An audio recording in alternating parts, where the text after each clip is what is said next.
आज की new audio series में हम सुनेंगे देश का नेता कैसा हो। लेखक हैं वेदमूर्ति तपोनिष्ठ पंडित श्री राम शर्मा आचार्य। बिना नेता के समाज नहीं होता और नेता के लिए समाज का होना आवश्यक है। वह अपने स्वभाव सिद्ध गुणों से तथा अपनी उपयोगिता के कारण पूजनीय होता है। वास्तव में वह गणपति होता है, पर गणपति बनने के लिए गणानां त्वा गणपतिः होने के लिए उसमें कई गुणों का समुच्चय होना चाहिए।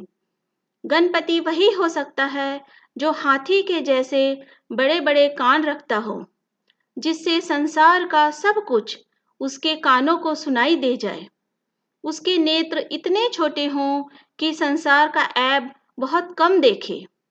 पेट इतना बड़ा हो कि सब कुछ सुन समझकर पेट में रख ले। चूहे की चाल चले, यानी बहुत सावधानी से चारों तरफ की थाह लेकर तब बड़ी शीघ्रता से चले, फिर रुक जाए। इतनी सावधानी से जीवन बिताने वाले के दोनों हाथों में लड्डू होता है। सूंड से फूंक फूंक कर वह कदम रखता है। यह है गणपति का गुण। सब कार्यों का आरंभ करने में ऐसे गणपति का पूजन करने से सभी विघ्नों का नाश होता है और उस गणपति की कृपा से सब काम सिद्ध होते हैं। उसका आदर्श मानकर चलने से हर एक मनुष्य का कल्याण होता है। इस प्राचीन गणपति को हमारे शास्त्रों ने नेता कहा है। नेता बड़ा पुराना शब्द है, आज का नहीं है, किंतु जिस समय शब्द बना था उस समय प्रायः राजा तथा पुरोहित ही नेता होता था। आज तो जिस गली कूचे में जिस कंकड़ पत्थर को उठा लीजिए वही नेता होगा। वर्षा में मेढक की बाढ़ आती है, प्रजातंत्र में नेता की बाढ़ आ गई है। हमारे देश में स्वराज्य हो गया, पर हम स्वराज्य का सुख नहीं भोग पाते हैं। इसका कारण है कि हमारा नेता हमको चैन से बैठने नहीं देता। जहाँ समस्या नहीं है, वहाँ पर वह कोई न कोई समस्या उत्पन्न कर देगा।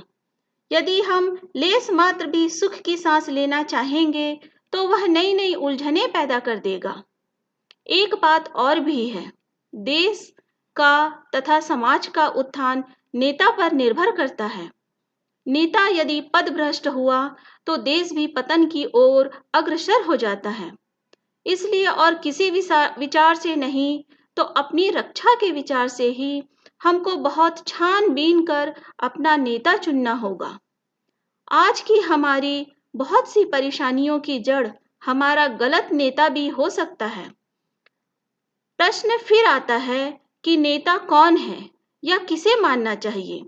इस प्रश्न का उत्तर प्राप्त करने के लिए हमको आज से 2000 साल पीछे लौट चलना होगा।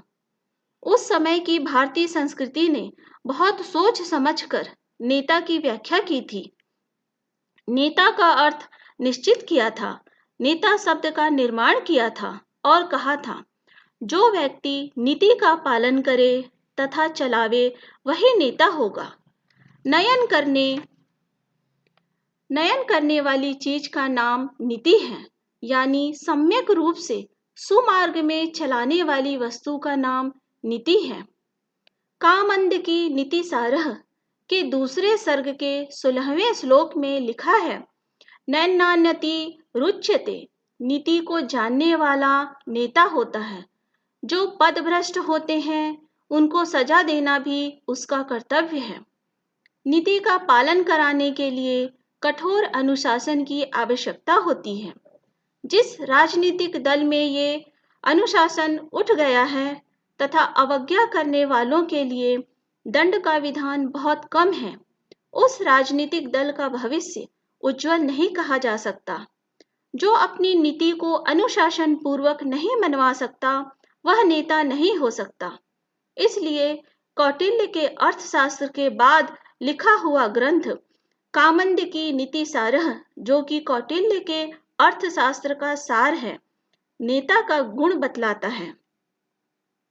जब दंड नीति भली प्रकार से नेता में स्थिर रहती है, तब वह विद्या को जानने वाला संपूर्ण शेष विद्याओं को प्राप्त होता है। प्रसिद्ध चीनी दार्शनिक कन्फ्यूशियस ने अपनी पुस्तक या लेखों में नेता का गुण बतलाया है। वे लिखते हैं, जो दूरदर्शी नहीं है वह निकट की पहेलियों में भी कष्ट उठाएगा। वही आदर्श पुरुष है जो जनता की कठिनाइयों को दूर करने का पहले ख्याल करता है, अपनी सफलता की बात पीछे सोचता है। प्राचीन काल में आदमी आत्म उन्नति के लिए शिक्षा प्राप्त करते थे। आज के लोग दूसरों से प्रशंसा प्राप्त करने के लिए शिक्षा प्राप्त करते हैं। जो आदमी सच्चा है, ठोस है, सीधे रास्ते चलता है तथा दूसरों की बातें सुनकर मन में उसकी समीक्षा करता है, वही व्यक्ति देश में, समाज में तथा परिवार में उच्च स्थान प्राप्त कर सकता है तथा अगुआ बन सकता है। कन्फ्यूशियस ने आज से 2300 वर्ष पहले जो बात कही थी, उसे कोई कैसे काट सकता है? कौन कह सकता है कि मानव के लिए ऊपर लिखी व्याख्या के अतिरिक्त किसी अन्य प्रकार का नेता चाहिए?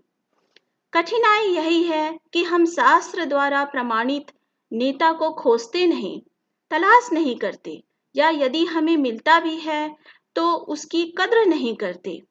जैसा समाज होता है वैसा ही नेता भी पैदा होता है। जिसे सच्चे नेता की आवश्यकता हो, उसे अपना स्तर भी ऊंचा करना होगा, अपना दूषण भी दूर करना होगा। तभी हमको असली सुख तथा शांति दिलाने वाला नेता प्राप्त होगा, या यदि प्राप्त है तो उससे सुख प्राप्त होगा। आज जनता ईमानदार नेता, ईमानदार अफसर कब चाहती है? जनता चाहती है बेईमान नेता, बेईमान अफसर जो रिश्वत लेकर हमारे गलत कार्यों को करा सके। नेता का स्तर सुधारने से पहले हमें जनता का स्तर सुधारना होगा। जनसाधारण मतदाताओं को यह समझना होगा कि वह अपना स्वार्थ ना देखे, देश हित देखे और ईमानदार, आदर्शवादी और सेवाभावी नेता का चयन करें। अभी हमने सुना देश का नेता कैसा हो का ऑडियो सीरीज पार्ट 1। अगली सीरीज में हम सुनेंगे पार्ट 2, अभिनेता नहीं नेता बने। आशा है आज की ये कड़ी आपको अच्छी लगी होगी और आप सभी के उज्जवल भविष्य की कामना करती हूँ और इसी के साथ ओम शांति।